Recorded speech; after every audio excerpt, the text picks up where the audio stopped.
మోకాల నొప్పులకు ఎటువంటి సర్జరీ లేకుండా ఎపియాన్ పెయిన్ క్లినిక్ అందిస్తున్న అత్యాధునిక చికిత్స. నమస్కారం డాక్టర్ గారు. నమస్తే అండి. డాక్టర్ గారు, నరాల బలహీనత ఈ మధ్య ఎక్కువగా వింటూ ఉన్నామండి ఈ సమస్య. ఈ నరాల బలహీనత ఉన్నప్పుడు తిమ్మిర్లు ఎక్కువగా ఉండడము, వెయిట్ని కూడా కాస్త వాళ్ళు మోయలేకుండా ఉండడం లాంటివి జరుగుతూ ఉంటుంది. సో హోమియోలో దీనికి ఎలాంటి ట్రీట్మెంట్ ఉంటుందంటారు? దీని నుంచి బయటపడడానికి తీసుకోవాల్సిన జాగ్రత్తలు, హోమ్ రెమెడీస్ ఏంటో తెలియజేస్తారా? దానికి ఫస్ట్ మనం నరాలంటే ఏంది తెలుసుకోవాలి కదా. నరాలు ఎట్లా పనిచేస్తాయి మన బాడీలో ఒక సింపుల్ లాంగ్వేజ్లో నేను చెప్తాను. ఇప్పుడు మీ ఫోన్ ఉంది, నా ఫోన్ ఉంది. నా ఫోన్ నుంచి మీ ఫోన్ నంబర్ డైల్ చేస్తే మీకు రింగ్ అవుతుంది కదా. అవునండి. అది ఎట్లా రింగ్ అవుతుంది? ఫ్రీక్వెన్సీ, రేడియో ఫ్రీక్వెన్సీ ఇవన్నీ ఉంటాయి కదా. ఉంటాయి కదా.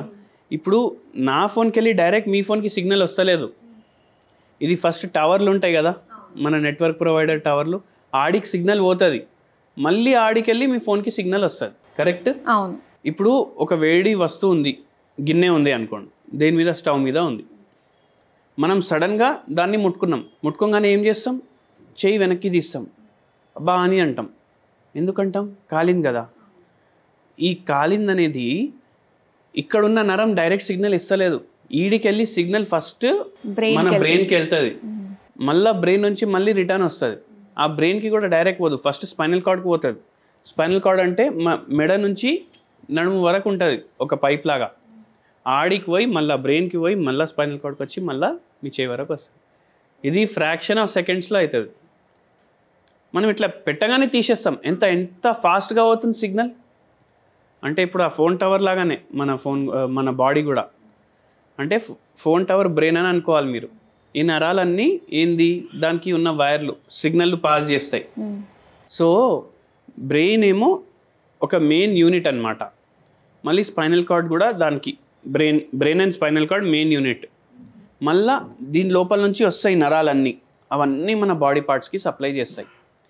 మన బాడీ నడిచేది కరెంట్ మీద, రియల్గా కరెంట్ మీదనే నడుస్తుంది మన బాడీ. సో మన బాడీ కరెంట్ మీద నడవడానికి కరెంట్ ఎంత పాస్ కావాలి కూడా మొత్తం మన బాడీ చూసుకుంటుంది. ఇప్పుడు ఎక్కువ కరెంట్ పాస్ అవ్వట్లేదు. ఇప్పుడు ఈ ఛార్జింగ్ కేబుల్స్ ఉంటాయి కదా, ఒక్కొక్కసారి మెల్లగా షాక్ వస్తుంది దాంట్లోకి వెళ్ళి, మనం లైట్ తీసుకుంటాం. అదే పెద్ద వైర్లకి వెళ్ళి చాలా కరెంట్ వస్తుంది కదా, దాన్ని ముట్టుకుంటే ఏమైపోతుంది? ప్రాణాలు పోతాయి. సో అట్లా అవ్వకుండా కరెక్ట్ ఎంత కరెంట్ పాస్ అవ్వాలి అది మన బాడీ చూసుకుంటుంది. నరాలేమో వైర్లు లాగా. ఓకే. ఇప్పుడు ఆ వైరింగ్ ఏం చేస్తుంది? బాడీలో ప్రతి పార్ట్కి సిగ్నల్ తీసుకొని పోతుంది. ఆ సిగ్నల్ ఏంది? ఇన్ ద ఫార్మ్ ఆఫ్ కరెంటే. అయితే కరెంట్ కరెక్ట్గా పాస్ అవుతేనే మన నరాలు కరెక్ట్గా పనిచేస్తాయి. ఇప్పుడు మీరు అన్నారు చేతుల్లో తిమ్మిర్లు, కాళ్ళల్లో స్పర్శాలు ఉండవు. ఒక్కొక్కసారి ఒక పేషెంట్ వచ్చిండ్రు, కాళ్ళల్లో అసలు స్పర్శాలు లేవు, నిల్చుంటే. కూర్చుంటే కాళ్ళల్లో తిమ్మిర్లు వస్తున్నాయి. ఓకే.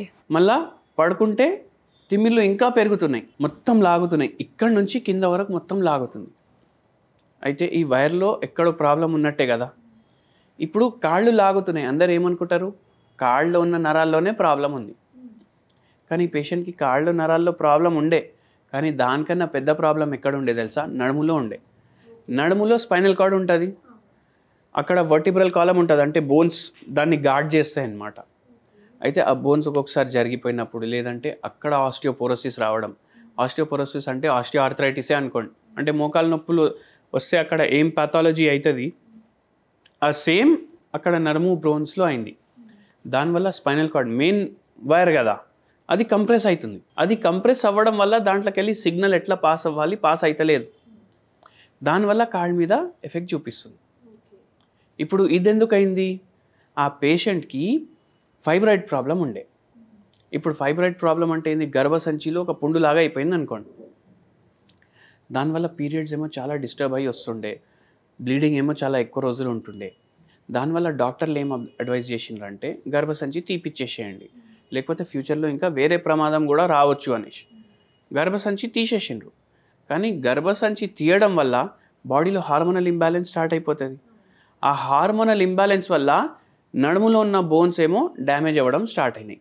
అది ప్రభావం స్పైనల్ కార్డ్ మీద పడ్డది. దానివల్ల కాళ్ళల్లో ఉన్న నరాలు ట్రబుల్ స్టార్ట్ అయింది. దానివల్ల తిమ్మిలు రావడం, స్పర్శ లేకపోవడం అవి స్టార్ట్ అయినాయి. అండ్ ఇట్లా ఈ పేషెంట్లోనే కాదు, ఎన్నో పేషెంట్లో అవుతుంది గర్భసంచి తీయడం వల్ల. అంటే ఇప్పుడు మనకి ఏదన్నా నరాల ప్రాబ్లం ఉన్నప్పుడు ఆ రూట్ కాజ్ దగ్గరికి వెళ్ళేదానికంటే ఇప్పుడు మీరు అన్నట్టుగా గర్భసంచి కూడా తీసేయాల్సి వచ్చింది అని చెప్పేసి అన్నారు కదా.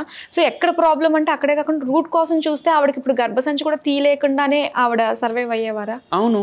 ఇప్పుడు హోమియోపతిలో ఫైబ్రాయిడ్స్ ఏమో మనం ఇప్పుడు ఎంతోమంది ఆపరేషన్ చేయించేసేయాలి, గర్భసంచి తీసేయాలి అంటారు కదా. ఎంతోమందికి ఆ ఫైబ్రాయిడ్స్ తగ్గినాయి మన దగ్గర హోమియోపతి మెడిసిన్ వాడడం వల్ల.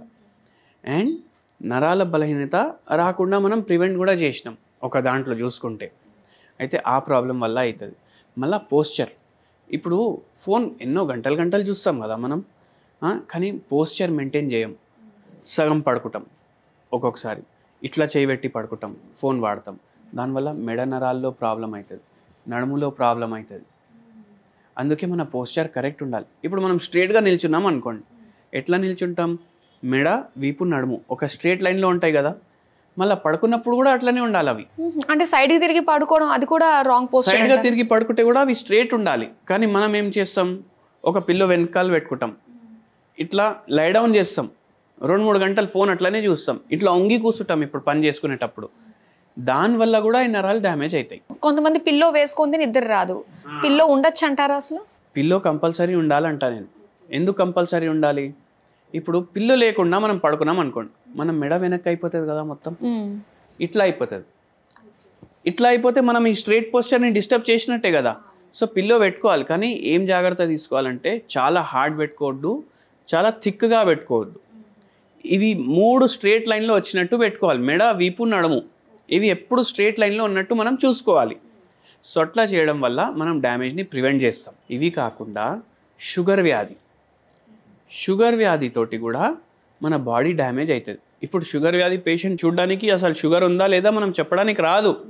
ఐదర్ పేషెంట్ అన్నా చెప్పాలి, లేకపోతే టెస్ట్ అన్నా చేయాలి. అవును. ఆ పేషెంట్లలో కూడా ఇప్పుడు చూడడానికి అయితే బాగానే ఉన్నాడు కదా షుగర్ పేషెంట్, నడుస్తుండు, ఆఫీస్కి పోతుండు, పని చేసుకుంటుండు, అన్నీ చేస్తుండు. అయినా షుగర్ వ్యాధి వల్ల ఏమవుతుంది అని చాలామందికి డౌట్ ఉంటుంది. ఏమవుతుందంటే మన హార్ట్ మీద ప్రభావం చేస్తుంది, కిడ్నీలు ఖరాబ్ చేస్తుంది, లివర్ ఖరాబ్ చేస్తుంది, అట్లనే మన నరాలు కూడా ఖరాబ్ చేస్తుంది.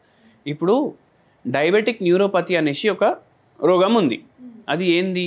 మీ నరాలు షుగర్ వ్యాధి వల్ల పాడైనాయని చెప్పడం దాని అర్థం. డయాబెటిక్ రెటినోపతి ఉంటుంది, దాని అర్థం ఏంది?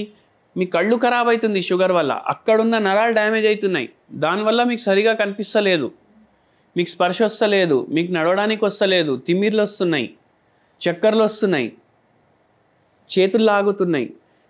కొందరు పేషెంట్స్ మన దగ్గర నరాల బలహీనత వచ్చిన వాళ్ళు ఇక్కడ ఫింగర్ టిప్స్లోనే తిమ్మిర్లు వస్తున్నాయి సార్ అంటారు. అంటే దాని అర్థం ఏంది? షుగర్ వ్యాధి ఇక్కడ ఎఫెక్ట్ చూపిస్తుంది.